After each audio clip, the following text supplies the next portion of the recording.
Hi, welcome. In this video, I want to focus in on tools, and specifically how it is that the pressure collar or choke chain, as some people call it, is used as a tool. Now, here's the thing: a couple things to kind of keep in mind as you're using the choke chain to advocate as a secondary tool. And again, I talk about how I use the choke chain. I understand a lot of my focus is on just the flat collar, because the proactive nature of this method makes all the difference in the world. And when people talk about tools and even say how certain people will use tools, the problems with tools, how they line up or fail to line up properly, is in the reactive nature which people are interacting with dogs versus proactive. So understand, being proactive changes the pathway and context of tools, how tools are used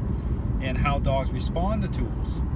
So again, this follows the same path of, again, using a choke chain and using it in a proactive way, which again, therefore you're not cranking and yanking, because you're not waiting. The role of influence, how influence intersects a dog's state of mind, influence itself, the role of a choke chain itself.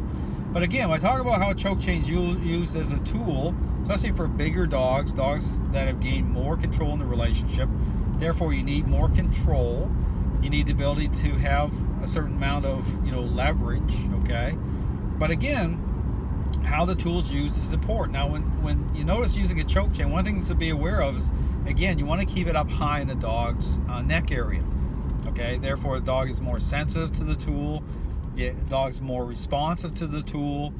But again, being very proactive with how you use it is very important. So again, you want to keep it up very high in the dog's neck area, to make sure the tool is being advocated properly. And also, again, I talk about kinetics. When you watch me using a tool, especially even with the choke chain, the choke chain, it will look tight a lot of times, but it's not. Understand, there's enough influence through it to keep it up high, but it's ready to go. But here's the other thing too. I talk about keeping enough influence through it, because I understand when a dog has a certain level of control, the dog needs to feel that you're there that way. That you have control that way. So you want to keep it fairly tight, at least tight in the sense that it's ready to go. But here's the other thing, in terms of kinetics. This is why when people watch my videos, they see a tool a certain way, it's hard for them to really get a sense as to how I'm using that tool, because they're just looking at appearances. They're just looking at the position of it. So again, I understand position's important, but again, kinetically, and in terms of how that tool's used and being kind of right there, ready to go, there is give.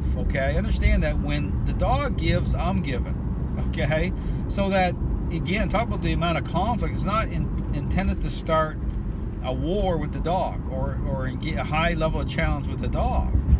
Because the dog, right away, when you're interacting in a very intentional way with the dog, and therefore it's about the messaging, that's being communicated through influence. When the dog is, again, expressing a certain level of control, it's manifesting, and I'm intercepting that. When the dog's agreeable to a certain level, I'm dialed in. I'm in tune to when the dog is agreeable to a certain level, so I'm giving at that moment. Again, agreeableness, giving at that moment, and therefore the level of conflict is greatly reduced. But understand that when you're not giving, and this is where it's hard for people when they're looking at how I'm using a tool, they just look at the position of that tool or where it's at on the dog's neck. They're not sensing that. They're not seeing that messaging. They're not seeing how that's playing out that way. They're just seeing the tool in a certain position of the neck, and they're assuming certain things that generally are not true. Because they're not dialed in. They're not because understand it's hard for people to get a sense of something. If they're just looking at appearances anyway. So I just want to put it out there that how a tool is used is very important.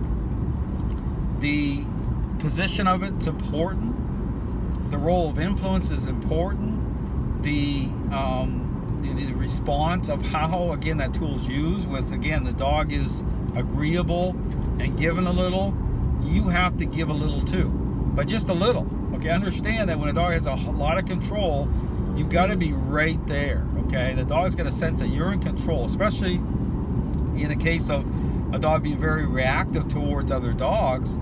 It matters even more that you're dialed in, you're right there, and you're ready to intercept that dog's state of mind in a very proactive way, which makes the dog more agreeable, keeping the level of conflict down. Because again, if you're reactive and you're not right there, and that dog is allowed to manifest at a higher level, and you're reactive, the level of conflict is going to go up.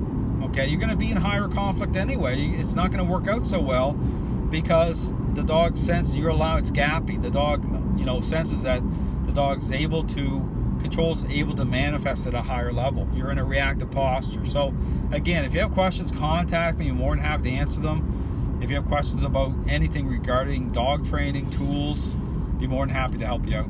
Thanks for watching.